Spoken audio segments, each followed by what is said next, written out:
Hey YouTube, it's Josh and I'm back with another video, and this one is about how I got a 36 on my ACT.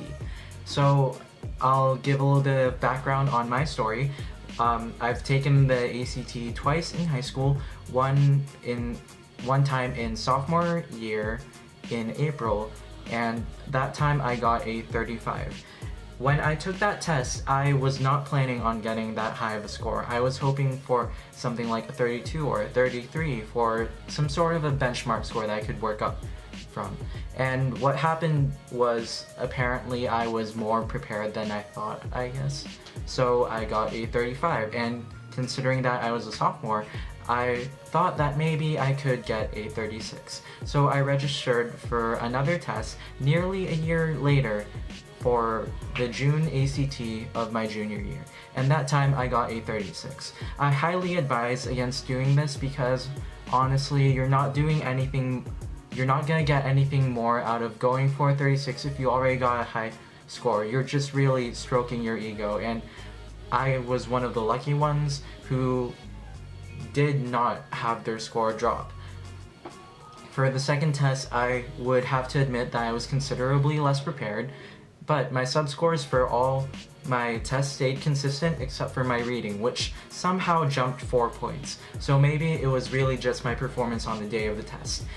What I do want to advise is have a goal score and just work up to somewhere close to it, because there are some scores where it's not that big of a difference. For example, if your goal score was a 35 and you got a 34, that's not worth it. It's not worth it to take another test. So that's my perspective on it, and that's my story.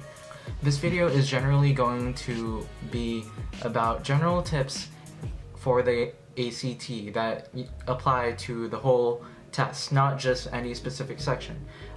The reason for this is that I want to go more in depth into individual sections, but that's gonna take a long time to make. So if you want to see more of that, they'll be released pretty soon.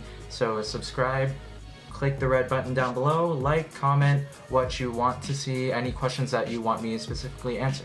So yeah, let's get to it. General tips for the ACT. My study method of choice would not actually be reading through a book or a test prep book or anything, or taking a class really.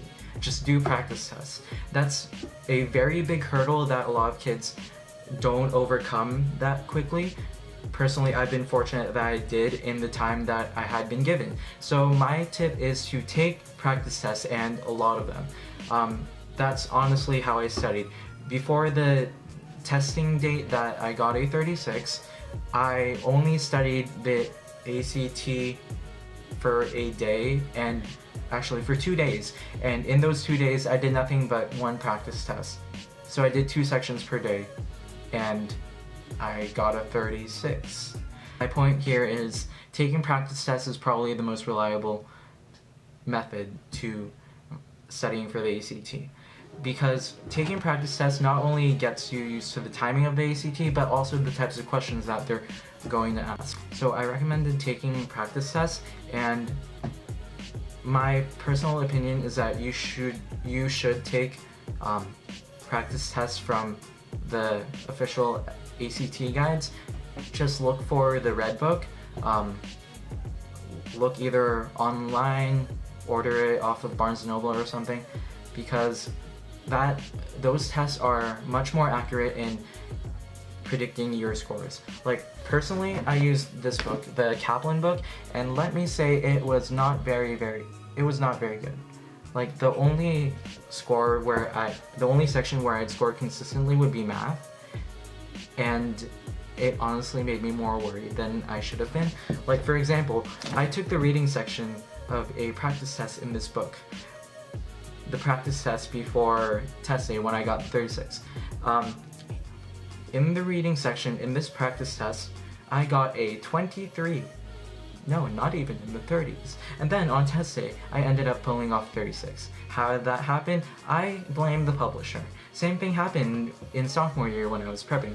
I got a 28 composite on a practice test on the ACT, in this ACT book, and what ended up happening was I got a 35 on test day.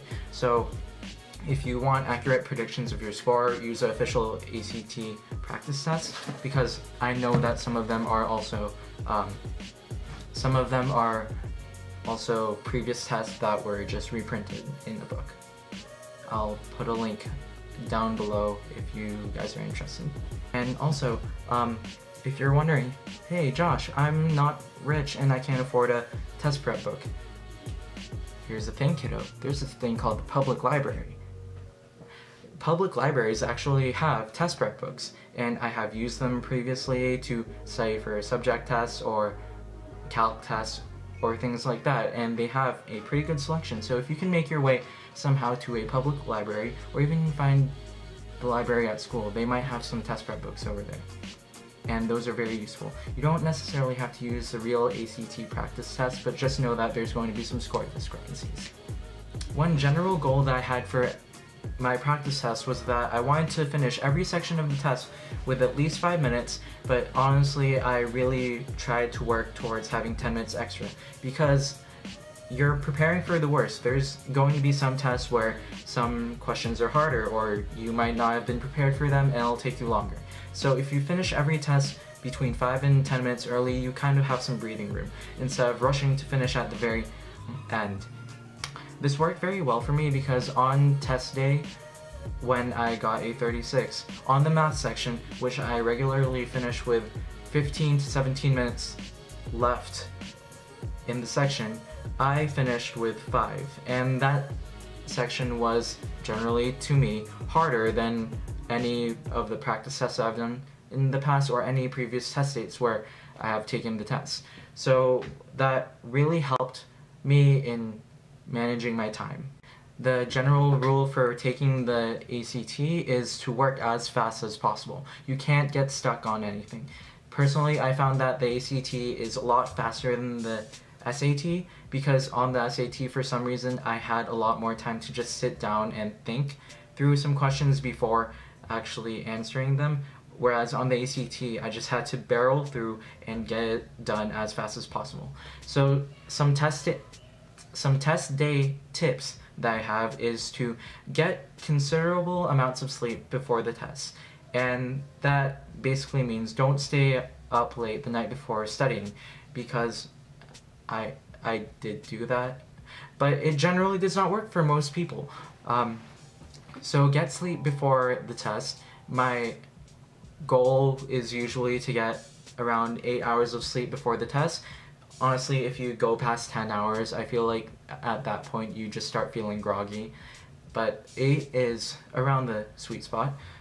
If your test is at 8 a.m. that day, wake up by 6:30 and eat and drink and get all of that done so you have some time to just settle and go to the bathroom before the test.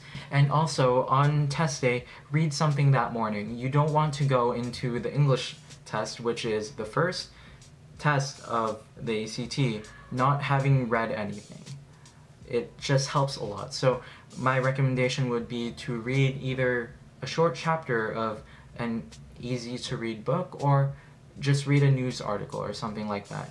Just something to get your mind going, and in the process of just trying to figure out what an article means. As I said before, I think it is really important that you are satisfied with a high score, because frankly, if you are going for just one more point, you know, like I did, where I had a 35 and I thought maybe I should go for a 36, yeah, that was not a very good train of thought.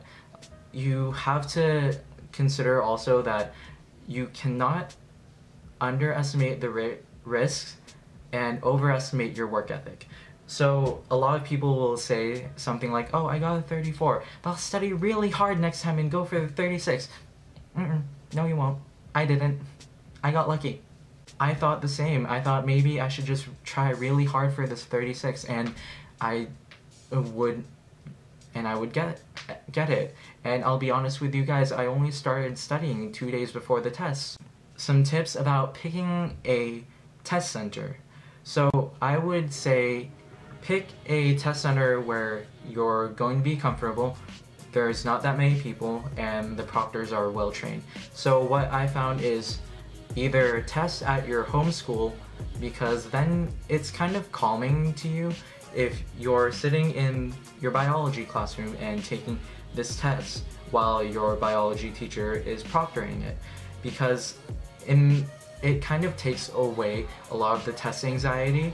If you don't want to test at your home school, my recommendation would be to test at private schools, because generally private schools are smaller and they accommodate a lesser number of test takers. So your proctors will get through everything quicker and you won't have to wait 30 minutes in between every section because there's a bunch of people asking questions or something of that sort. Yeah, I also found that generally private schools have also better trained proctors. I know that I go to a private school, so I kind of had all these perks already, but I did find that I have tested at other private schools too, and like they have, for some reason, they're more well organized in their test taking, because I remember going to a very big public school for a SAT test day, and that person, or that proctor, was just like, first of all, she was the only proctor in a group of like 70 kids in the room, and then she also said that like they just kind of threw her in there, so they didn't really tell her what to do. Whereas at all the private schools that I've tested at, including mine, all the proctors were very well trained and they were well supported. They weren't just like the only proctor in a room of 70. If there was like a room of 70, there would be 3-4 proctors there helping pass everything out and keeping it in order. So that was really helpful. That's it for this video. Like, subscribe, comment down below what you want to see in future videos. I will be doing more test prep videos and going in depth into the individual sections of the ACT. So subscribe if you want to see that, and they'll be coming out on Wednesday. Thanks. I did want to say that I didn't make this video just to brag about my ACT score, because frankly, tests don't define people or their success in life.